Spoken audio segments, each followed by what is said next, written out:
Excellences, Monseigneur, Messieurs les abbés, révérends pères, révérends frères, révérendes sœurs, chers frères et sœurs laïcs, je vous salue et vous bénis tous.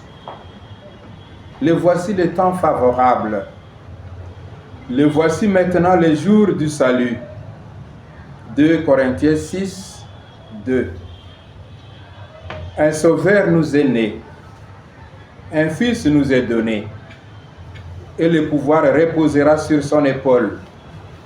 On l'appellera Conseiller merveilleux, Dieu fort, Père éternel, Prince de la paix. Isaïe 9, 5.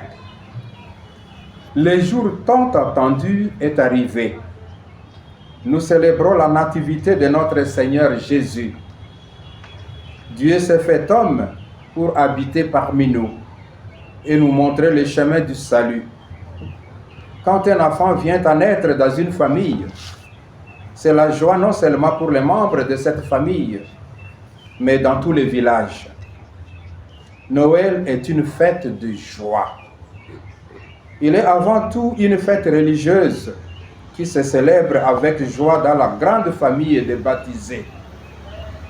En ce temps de Noël qui commence aujourd'hui, faisons de nos églises, chapelles et oratoires des lieux de célébration de la joie véritable qui nous vient de Dieu. Que la célébration de la nativité de l'Emmanuel apporte la joie dans vos cœurs, dans vos familles, dans vos communautés. Une joie qui perdure. Durant ce temps de Noël, je souhaite que vous deveniez des porteurs, mieux des semeurs de la joie et des réconforts dans votre milieu de vie, particulièrement à l'endroit de ceux qui vivent dans l'anxiété, l'incertitude, l'inquiétude, la détresse. Je souhaite que vous deveniez des missionnaires de la joie de l'Évangile. Celui qui est né s'appelle Prince de la paix. Cette paix dont nous avons tous besoin, dans les cœurs, dans nos familles, dans notre province, dans notre pays. Cette paix est un don de Dieu en son Fils, qui s'est fait l'un de nous et qui nous invite à devenir artisans de la paix. Que Noël vous apporte la paix dans vos cœurs, une paix durable. À la suite du Prince de la paix, je vous invite à prier pour la restauration de la paix dans notre pays, la République démocratique du Congo. Que cessent les tueries, les massacres, les déplacements des populations, les crises humanitaires, que les gouvernants privilégient les voies de résolution pacifique et diplomatique des conflits. Le Fils de Dieu, dont nous célébrons la nativité pour sauver l'humanité, est proclamé conseiller merveilleux. Les conseillers orientent et guident vers la bonne direction dans l'accomplissement de ce qui est bien, beau, agréable, juste, droit, ce qui est noble. Puissent les conseillers merveilleux vous orienter vers sa lumière, de sa lumière, dans votre vie de chaque jour. Qu'à son exemple, vous soyez pour les autres de vrais éclaireurs de conscience, de bons conseillers. Bien chers frères et sœurs, fidèles chrétiens, en cette période de la Nativité, seront célébrées d'une part l'ouverture solennelle du jubilé de l'année du Seigneur 2025, le 29 décembre prochain, dans les églises particulières du monde entier. Et d'autre part, la journée mondiale de prière pour la paix, le 1er janvier 2025. L'année 2025 est décrétée par le pape François comme année de grâce et de miséricorde. En effet, c'est tous les 25 ans qu'intervient ordinairement dans l'Église la célébration des jubilés.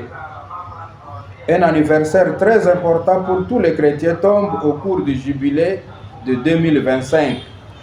En effet, cela fera 1700 ans que le premier grand concile œcuménique, le concile de Nicée, a été célébré.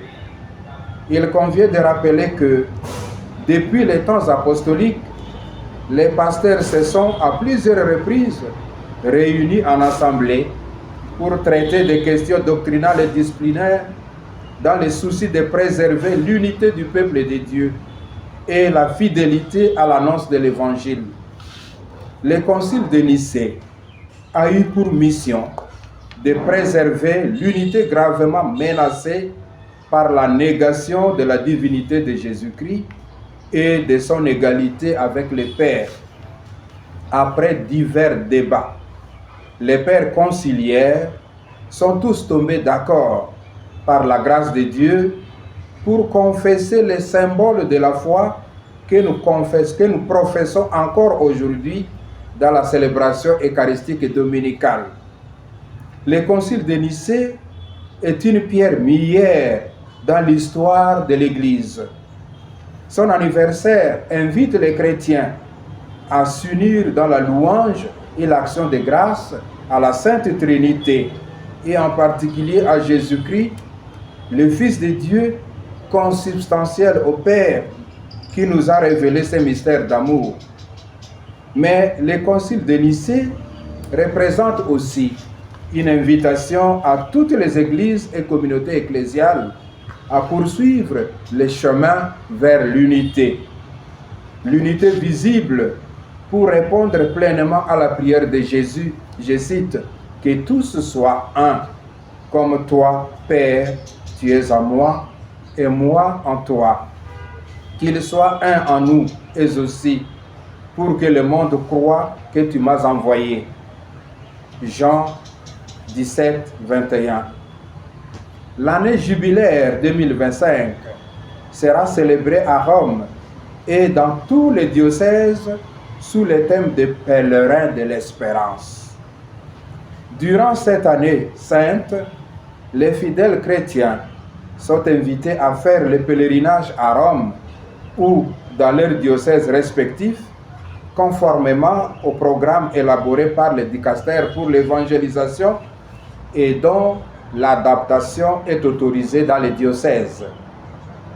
Que cette année soit pour nous dans l'archidiocèse de Kisangani une année de ressourcement spirituel, de consolidation de notre appartenance à une seule et même famille de Dieu, une année de conversion et de réconciliation, de marche commune vers la même et l'unique direction à la suite du Christ, une année de redécouverte du sens de l'obéissance, de l'autorité et du service.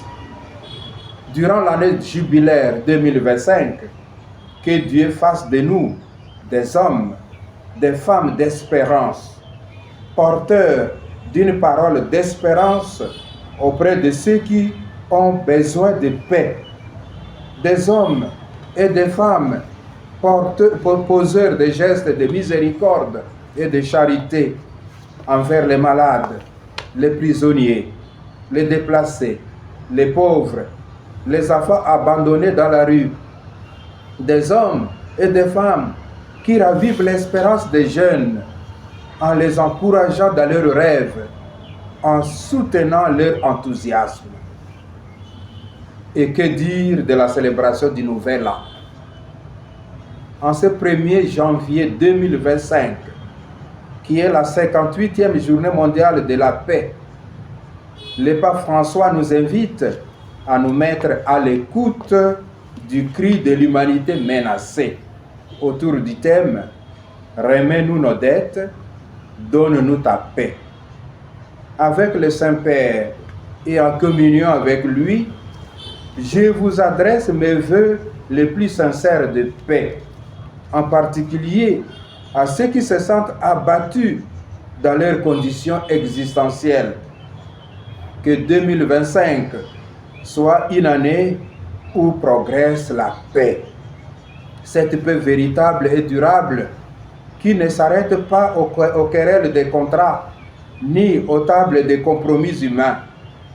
La paix véritable est celle que Dieu donne à un cœur désarmé, un cœur qui ne calcule pas ce qui est à moi, ce qui est à toi, un cœur qui défait l'égoïsme par l'empressement à aller à la rencontre des autres, un cœur qui n'hésite pas à se reconnaître débiteur de Dieu et qui est prêt pour cela à remettre les dettes qui oppriment les prochains, un cœur qui surmonte le découragement face à l'avenir par l'espérance que chacun est une richesse pour le monde.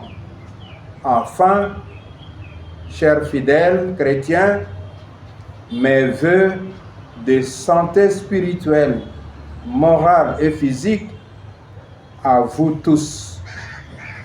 Mes vœux de réussite dans vos projets humanisants. En vous accordant ma bénédiction, je réitère mes vœux de joyeux Noël et de Sainte Année jubilaire 2025. Je vous remercie.